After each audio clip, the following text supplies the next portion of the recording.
And induced EMF. देखिए हम लोगों ने इससे पिछला टॉपिक पढ़ा है बच्चों इमोशनल ईएमएफ का, मैं प्यार से बोल रहा हूं इमोशनल, असल लफ्ज़ मोशनल ईएमएफ। अच्छा बच्चों उस मोशनल ईएमएफ में आप लोगों ने क्या पढ़ा था बताओ? आप लोगों ने देखा था कि जब भी कोई कंडक्टर मैग्नेटिक फील्ड में मूव करता है तो बच्चों उस कंडक्टर में ईएमएफ इंड्यूस हो जाती है, जिसको हम लोग मोशनल ईएमएफ बोलते थे। अच्छा अब अगली बात जो बच्चों आप लोगों ने सुननी है, देखें उसकी डायग्राम आप लोगों को मैं कुछ याद करवाता हूं। वो डायग्राम बच्चों कुछ इस तरीके की थी। ये दो कंडक्टिंग रेल्स थी, इन दो कंडक्टिंग रेल्स और यहां पर बच्चों मैग्नेटिक फील्ड थी। इनटू पेज थी या आउट ऑफ पेज थी बच्चों? बच्चों बोलो, इनटू पेज थी या आउट ऑफ पेज? और बोलते नहीं हो गूंगो। इनटू पेज मैग्नेटिक फील्ड आप लोगों ने अप्लाई कर दी है। और इधर एक कंडक्टर है, ठीक है जी, जो कि इन दो कंडक्टिंग रेल्स पर क्या करेगा? मूव करेगा।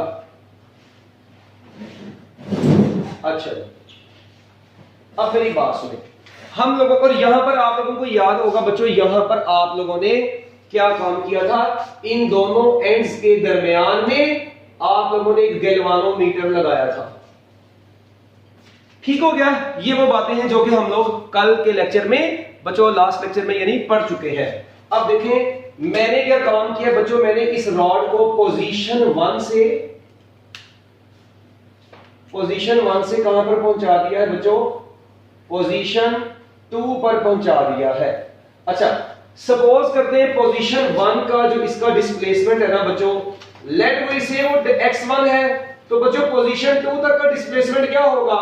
ऑब्वियस ही बात है, पोजीशन 1 से पोजीशन 2 तक लेके आए तो पोजीशन 2 का डिस्प्लेसमेंट क्या होगा बच्चों? x2 होगा। और इन दोनों के दरमियान में जो डिफरेंस होगा बच्चों उसको मैं क्या बोल दूंगा? डेल्टा x बोल दूंगा।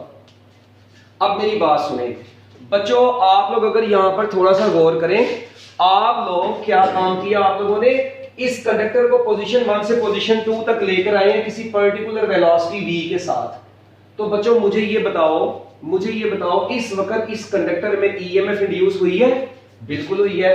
तो बच्चों एज वी नो दैट, अब बच्चों को आप लोगों ने सारी कहानी लिखनी है कि आप लोगों के पास कंसीडर अ कंडक्टिंग रॉड जिसकी लेंथ बच्चों क्या है? कंडक्टिंग रॉड जिसकी लेंथ बच्चों क्या है? L है, is placed on two conducting rails and these two conducting rails are attached with the ends of a galvanometer, या इनके एंड्स को एक गैल्वानोमीटर के साथ अटैच कर दिया है। ठीक है, उसके बाद when the rod will displace from position 1 to position 2 it will cover a particular displacement delta x.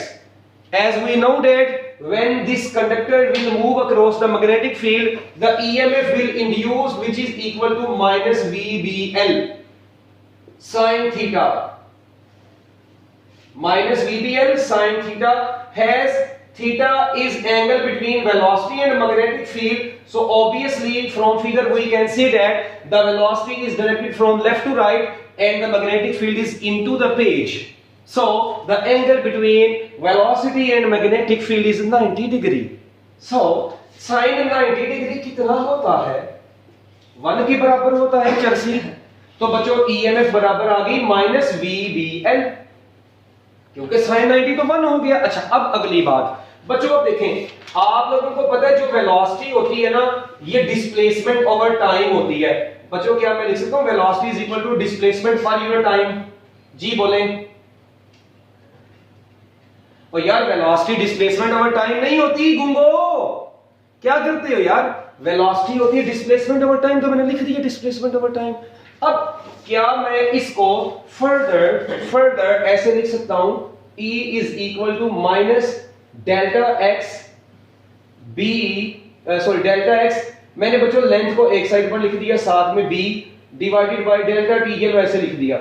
मैंने क्या काम किया? बी एल को डेल्टा एक्स के साथ लिख दिया अभी।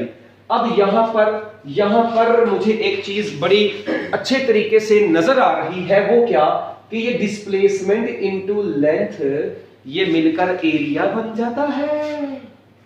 तो delta x into L, displacement ये वाला, और बच्चों लेंथ ये वाली, इसकी जो लेंथ एल है बच्चों, लेंथ इंटू विड्थ बेसिकली मिलकर बनाएगी एरिया, जिसको मैंने डेल्टा ए से शो कर दिया।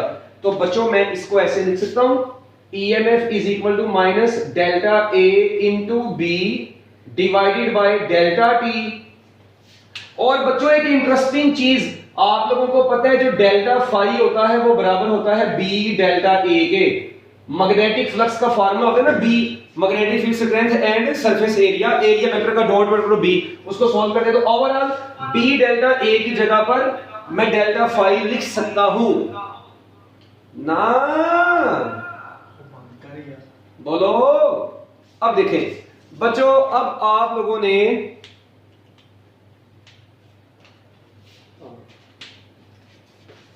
Delta phi is equal to B delta A, ठीक है। अब बच्चों मुझे ये बताओ, ये मैग्नेटिक फील्ड और सरफेस एरिया है, चेंज इन एरिया, ये इसकी जगह पर बच्चों मैं डेल्टा फाई लिख सकता हूं, delta phi over delta T. तो बच्चों आप लोगों के पास EMF आ गई minus delta phi over delta T. अब यहां पर जो एक सोचनेबल चीज है बच्चों, अभी एक लूप था, अभी देखो ना आप लोग, ये एक कंडक्टर है, अगर कॉइल हो n टर्न्स वाली आप लोगों के पास बच्चों, फॉर n टर्न्स, तो बच्चों यही फार्मूला बन जाएगा E is equal to minus n delta phi over delta T. E is equal to minus n delta phi over delta T. बच्चों n है conducting loops of n loops, मतलब अगर आप लोगों के पास कंडक्टिंग लूप्स हो n number of conducting loops के लिए फार्मूला ये एक के लिए है, n के लिए n आ जाएगा साथ में। तो बच्चों ये डेफिनेशन इसकी क्या बन गई, ये डेफिनेशन बन गई EMF induced in a conducting coil, EMF induced in a conducting coil of n loops, EMF induced in a conducting coil of n loops is equal to EMF induced in a conducting coil of n loops is equal to negative of rate of change of flux is equal to negative of rate of change of flux, EMF induced in a conducting coil of n loops is equal to negative of rate of change of flux through the coil। लो जी बच्चों, ये इसकी definition आ गई है। दोबारा सुने, EMF induced, ये देखें, EMF induced in a conducting coil of n loops is equal to negative of rate of change of flux through the coil। This is a statement of Faraday law। प्यार से फैराडिया बोल रहा हूं चर्सी लोगों, Faraday's law। तो बच्चों EMF induced in a conducting coil of n loops is equal to negative of rate of change of flux through the coil। तो लो जी बच्चों, ये थी आप लोगों के Faraday's law की थोड़ी सी एक्सप्लेनेशन। दोबारा सुन ले, पेपर में आएगा लॉन्ग क्वेश्चन में, अगर तो आता तो नहीं है, बहुत कम आता है, मतलब कभी आया भी नहीं, शायद मैं देखा भी नहीं हूं ना, मगर आ भी सकता है, छोटा सा भी है और आ भी सकता है, वैसे आता नहीं है। ये देखें, ये आप लोग सेटअप बनाएंगे, पूरा डायग्राम बनाएंगे, इसको जो मैंने अंग्रेजी में एक्सप्लेन किया था आप लोग उसको एक्सप्लेन करेंगे, साथ में आप लोगों ने ये डेरिवेशन करनी है, और ये स्टेटमेंट आप लोग शुरू में लिख सकते हैं, तो वो तो मैंने एंड पर इस फार्मूले की मदद से आप लोगों को समझा दी है। याद है, अब मैंने आप लोगों को बताया था यहां से अब बच्चों दो केस बनते हैं। एक केस ये बनता है अगर कॉइल में से गुजरने वाला मैग्नेटिक फ्लक्स कांस्टेंट हो, दो केस, अगर फ्लक्स कांस्टेंट हो, अगर फ्लक्स कांस्टेंट ना हो, यानी चेंजिंग हो, नॉट कांस्टेंट। चलो बताओ, अगर किसी कॉइल में से गुजरने वाला फ्लक्स कांस्टेंट होगा तो बच्चों फ्लक्स के कांस्टेंट होने की वजह से डेल्टा फाई 0 होगा और बच्चों EMF भी 0 होगी। मगर अगर फ्लक्स कांस्टेंट नहीं होगा, इसका मतलब डेल्टा फाई भी 0 नहीं होगा और कंडक्टर में प्रोड्यूस होने वाली EMF भी 0 नहीं होगी। ये मैंने जिस दिन चैप्टर शुरू किया था उस दिन मैंने आप लोगों को ये दो बातें बताई थी, और मैंने आपको कहा था कि ये फार्मूला अभी आगे आना है, तो ये अब आपकी जिंदगी में प्रूफ हो चुका है। ठीक हो गया। अब एक बात जो बच्चों यहां पर और एमडी कैट के हवाले से यहां पर मतलब मैं एक छोटा सा आप लोगों को पॉइंट बता देता हूं, वैसे ही मतलब बस आप लोगों ने इसको माइंड में रख लेना, फार्मूले में थोड़ी सी चेंजिंग है। ये देखें, यही फार्मूला है ना, ये फार्मूला है EMF induced is equal to minus n delta phi over delta T. अच्छा, अब बच्चों मुझे बताओ क्या मैं इसी को ऐसे लिख सकता हूं माइनस n यहीं पर डेल्टा फाई वही b delta a over delta T, ये ऐसे भी बन सकता है बच्चों।